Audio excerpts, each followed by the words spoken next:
राधे राधे। प्यारे भक्तों, आज हम बात करेंगे आगरा के रहने वाले एक महान भक्त प्रेम निधि जी की, जो कि आगरा के छिपी टोला बाजार में ठाकुर श्याम की सेवा करते थे। ये बात है आज से करीबन 300-400 साल पुरानी, जब आगरा में मुगलों का राज था। आगरा का राजा एक मुगल था, मुस्लिम था। उस वक्त छिपी टोला के बाजार में एक छोटा सा मंदिर हुआ करता था और वहाँ के ठाकुर जी का नाम था ठाकुर श्याम, और उनकी सेवा करते थे प्रेम निधि महाराज। प्रेम निधि महाराज सुबह 3 बजे उठते थे और पास में ही यमुना थी 2-3 किलोमीटर, तो यमुना जी से कलश में जल भरकर लाते ठाकुर जी की सेवा के लिए। परंतु एक दिन घनघोर बादल और पूरी रात बरसात हुई। सुबह 3 बजे जब प्रेम निधि जी ठाकुर जी की सेवा के लिए उठे और जल भरने के लिए तैयार हुए, तो उन्होंने देखा कि मार्ग में कीचड़ है, घनघोर अंधेरा है, कैसे जाऊं। यदि दिन में जाऊं तो हो सकता है कि कोई मुस्लिम मिल जाए, कोई मुगल मिल जाए, क्योंकि उस जमाने में पुजारियों को, ब्राह्मणों को, साधु संतों को मुस्लिम लोग पकड़कर उनका धर्म भ्रष्ट कर देते थे। इसीलिए प्रेम निधि जी रात में यमुना का जल लेने जाते थे। तो उन्होंने सोचा, कैसे जाऊं, यदि अगर मैं गिर गया और मेरे चोट लग गई तो प्रभु की सेवा छूट जाएगी कई दिन के लिए, और अगर मैं न जाऊं तो आज की सेवा कैसे होगी।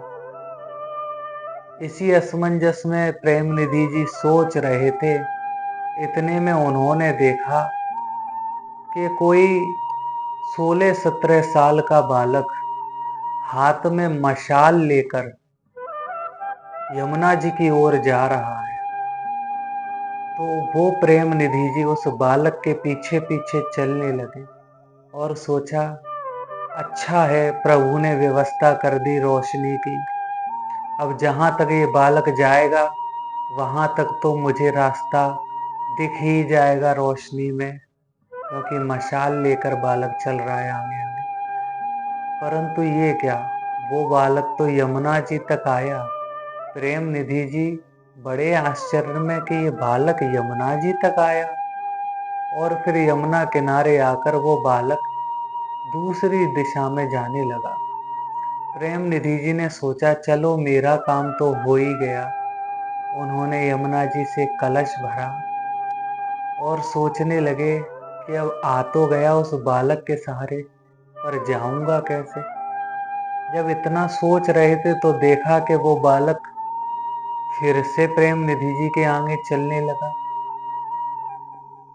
ये सोचकर प्रेम निधि जी बड़े अवाक रह गए कि ये बालक कौन है। बात करने का मन हुआ, परंतु सोचा कि अरे रहने दो, हो सकता है कोई नित्य सेवा वाला होगा जो यमुना जी का स्नान करने आया होगा। ये सोचते सोचते प्रेम निधि जी पीछे पीछे और वो बालक मशाल लेकर आगे आगे। वो बालक प्रेम निधि जी के मंदिर तक आया छिपी टोला में और चला गया। प्रेम निधि जी अपने मंदिर में पहुंचे, ठाकुर जी की सेवा की। ठाकुर जी की सेवा के लिए जब पर्दा खोला तो देखा कि ठाकुर बिहारी जी के, गोविंद के हाथों में मशाल का तेल है, पैरों में कीचड़ लगा हुआ है। प्रेम निधि जी समझ गए कि मेरे प्रभु ही उस बालक के रूप में आए थे, और बहुत रोने लगे कि हे प्रभु, मुझ पापी का धर्म है आपकी सेवा करना, और आज मेरे लिए आपने कष्ट उठाया। मैं कितना नीच हूं कि जिसके चरण कमलों के लिए ब्रह्मा और शिव तरसते हैं, उन चरणों को मैंने कीचड़ में उतारा। बहुत रोने लगे तो भगवान अपने रूप में प्रकट हो गए गोविंद, और बोले कि बाबा, तुम इतने वर्षों से मेरी सेवा कर रहे हो, तो क्या मैं तुम्हारी सेवा नहीं कर सकता?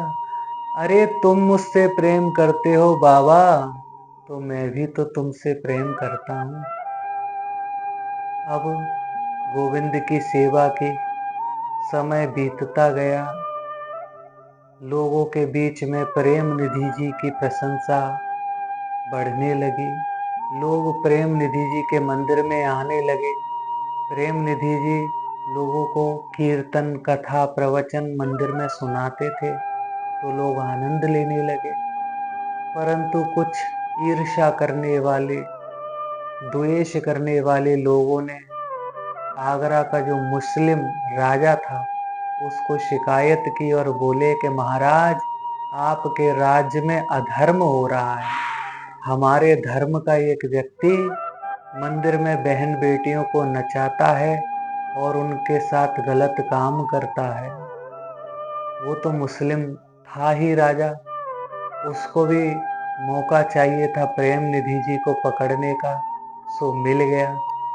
उसने सिपाहियों को भेजा और प्रेम निधि जी को दरबार में हथकड़ी लगाकर जंजीरों में बंधवा कर बुलवा लिया और कहा, प्रेम निधि जी, आपके ही धर्म के लोगों ने आप पर इल्जाम लगाया है कि आप चरित्रहीन हैं।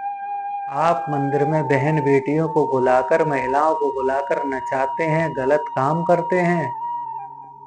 प्रेम निधि जी ने कहा कि हे राजन, मैं तो कथा कहता हूँ, कीर्तन करता हूँ मंदिर में, और मैं किसी को बुलाने नहीं जाता। यदि कोई अपनी मर्जी से आकर कथा कीर्तन सुनने लगे तो मैं भगा तो नहीं सकता, और अगर किसी भाई को या बहन को आनंद आए और वो नाचने लगे तो इसमें क्या अपराध है? तो राजा ने कहा, जब तक सच्चाई सामने नहीं आती, आपको तहखाने में रहना पड़ेगा, आपको जेल में रहना पड़ेगा। राजा ने प्रेम निधि जी को जेल में बंद कर दिया और दरबार बंद किया। सिपाहियों को लगा दिया कि सच्चाई क्या है वो पता करो।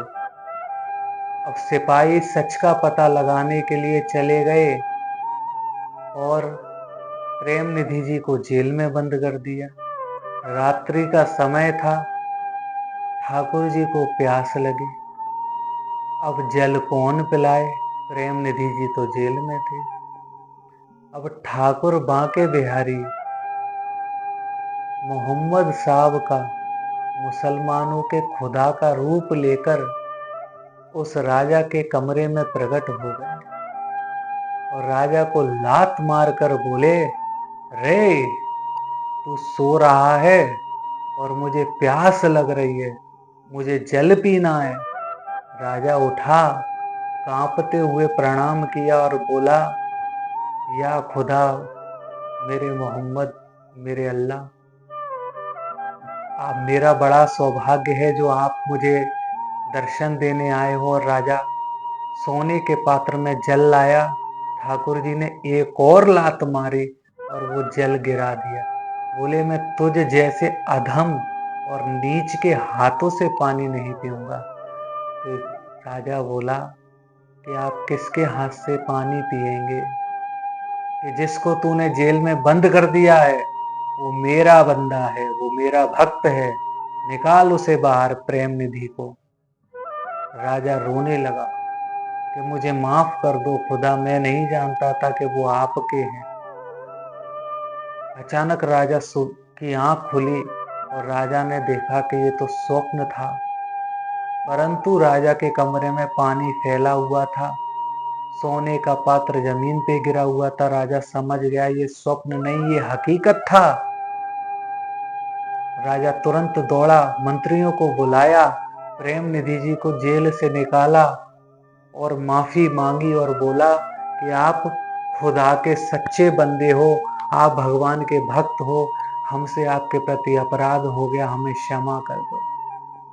और सम्मान पूर्वक प्रेम निधि जी को उनके मंदिर में वापस छोड़ दिया। और प्रेम निधि जी ने भगवान को जल पिलाया, भगवान की सेवा की और भगवान के गले लगकर बहुत रोए। बोले, गोविंद, मेरी वजह से तुम्हें इतना कष्ट हुआ, मुझे माफ कर दो। गोविंद ने कहा, बाबा, आपने जीवन भर मेरी सेवा की, आप मुझे इतना प्रेम करते हो कि मैं आपकी इतनी भी सेवा नहीं कर सकता। अरे आप मेरे हो बाबा, आप मेरे हो। जब गोविंद हमें अपना कहने लगे तो समझ लो कि अब हमारे उद्धार में कोई कमी नहीं। प्यारे, गोविंद तक पहुंचने का मार्ग बहुत सरल है, कठिन हमने बना रखा है कि हम अपने अंदर के छल कपट को नहीं छोड़ते। जिस दिन हम अपने अंदर के छल कपट को छोड़ देंगे ना, उस दिन हम गोविंद तक आसानी से पहुंच जाएंगे और गोविंद को अपना लेंगे, गोविंद को अपना बना लेंगे और गोविंद भी हमें अपना बना लेगा। तो हो सके छल कपट त्याग कर निर्मल मन से भजन कीजिए। राधे राधे।